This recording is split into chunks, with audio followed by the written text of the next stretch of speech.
अऊज़ुबिल्लाहिमिनश्शैतानिर्रजीम बिस्मिल्लाहिर्रहमानिर्रहीम। आज हम बात करेंगे ऑब्सेसिव कंपल्सिव डिसऑर्डर पर, यानी ओसीडी।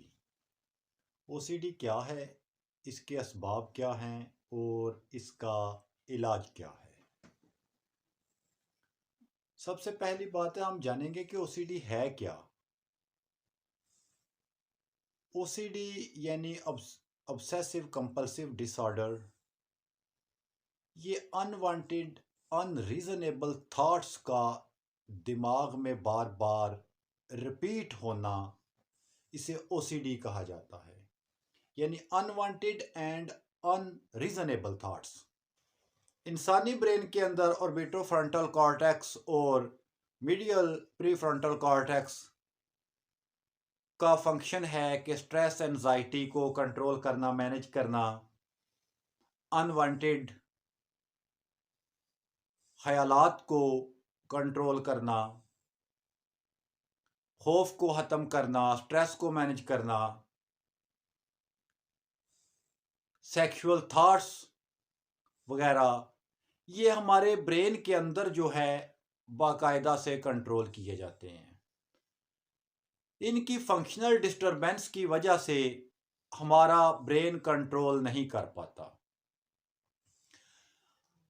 यानी ओसीडी एक फंक्शनल डिस्टरबेंस डिजीज है, ब्रेन की फंक्शनल डिस्टरबेंस डिजीज है।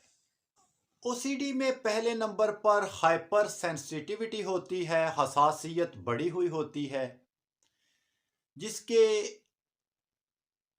नतीजा में मरीज का रोना बात बात पे या हुजूम में जाने से कतराना, जिस्म का कांपना वगैरह शामिल होते हैं। यानी मरीज हसास तबीयत का मालिक होता है, हाइपर सेंसिटिविटी होती है और इसमें खौफ की कैफियत पैदा होती है।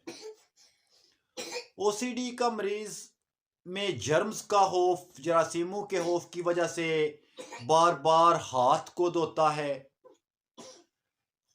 दरवाजे का लॉक बार बार चेक करता है कहीं खुला तो नहीं रह गया। इसी तरह मौत का खौफ, बीमारियों का खौफ। खौफ ओसीडी का एक मेजर सिम्पटम है। इसी तरह खौफ की वजह से इसको खौफ होता है कि मुझे कोई बीमारी ना लग जाए, बार बार हाथ धोता है, दिन में 20-20 मरतबा हाथ धोता है, हाथ धोकर भी इसको इत्मीनान नहीं होता। यानी इसमें खुद इत्मादी भी नहीं होती, सेल्फ कॉन्फिडेंस नहीं होता। खौफ इसका और इसका अपनी जात पर कंट्रोल भी नहीं होता।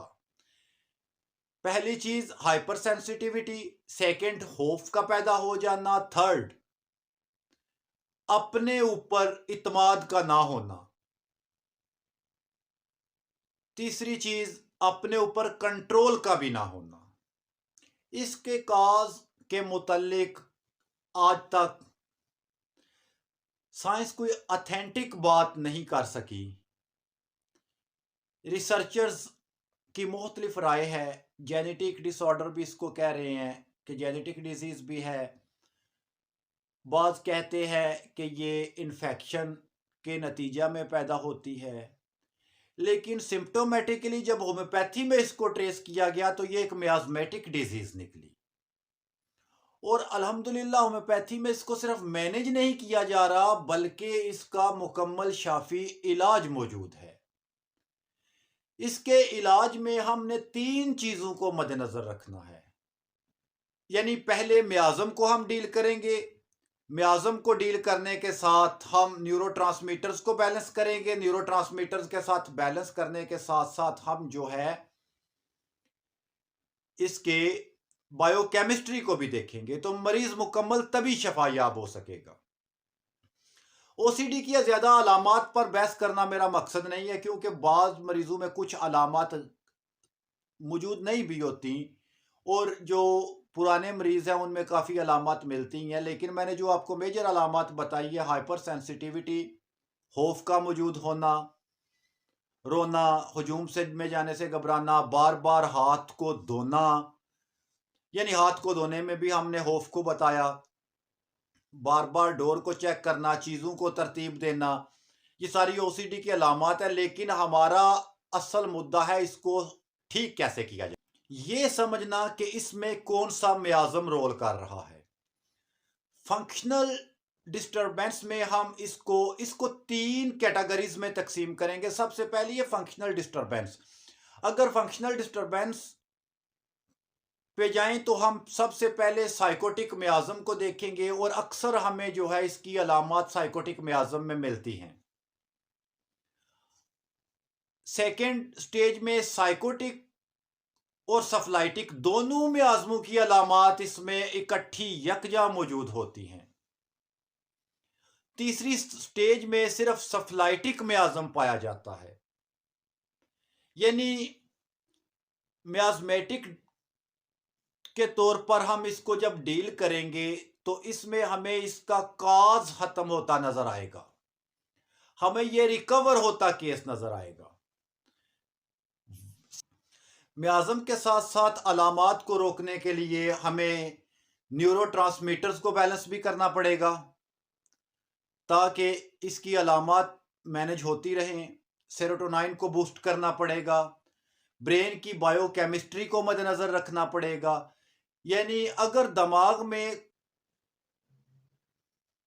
की बायोकेमिस्ट्री में चेंजिंग आ गई है, उसमें किसी टिश्यू साल्ट की कमी पेशी आ गई है, तो उसको हम मियाज़म को डील करके उसको रोकेंगे तो ज़रूर काज को काटेंगे, लेकिन उसकी जो कॉम्प्लिकेशन पैदा हो गई है उसके लिए हमें बायोसाल्ट भी साथ में ऐड करना पड़ेगा। बायोसाल्ट सिर्फ 12 टिश्यू साल्ट पर लिमिटेड नहीं है, महदूद नहीं है, इसमें हर वो साल्ट मौजूद है जो ज़मीन में पाया जाता है और वही इंसानी बॉडी में पाया जाता है। हमने उसके अंदाज में इसको चेक करना है। एक तो ऑटोफेजी के ज़रिए हम ब्रेन टिश्यूज़ की प्रोटीन को जो है क्लीन करेंगे, प्रिजर्वेटिव वाली चीज़ें मरीज़ को छुड़ा देंगे, मुकम्मल तौर पे पैक्ड फूड जो हैं वो मना कर देंगे। साथ में मियाज़म के मुताबिक मेडिसिन सेलेक्ट करेंगे। कुछ अद्वियात हैं जैसे मेडोरिनम है, थ्यूजा है, सफलाइनम है। अलामात कसरत से जो मरीजों में कॉमन सिम्टम्स हैं वो कैनाबस इंडिका और कैनाबस सटिवा के मिलते हैं। इसी तरह बकूपा मोनेरी है, एंजाइटी को कंट्रोल करती है, सेरोटोनिन बूस्टर है। यानी टिश्यू साल्ट में जिंकम मेट है, कॉलीफॉस है, अर्जेंटम नाइट्रिकम टिश्यू साल्ट है, वो भी उसकी अलामत भी वो अलामत के मुताबिक वो भी दिया जाएगा।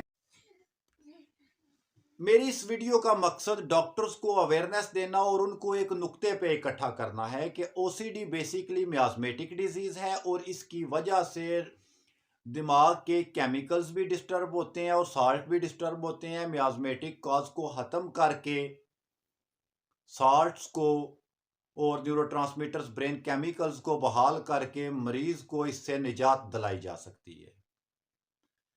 इसी के साथ इजाज़त चाहूँगा। फ़ी अमानिल्लाह। अल्लाह हाफिज़।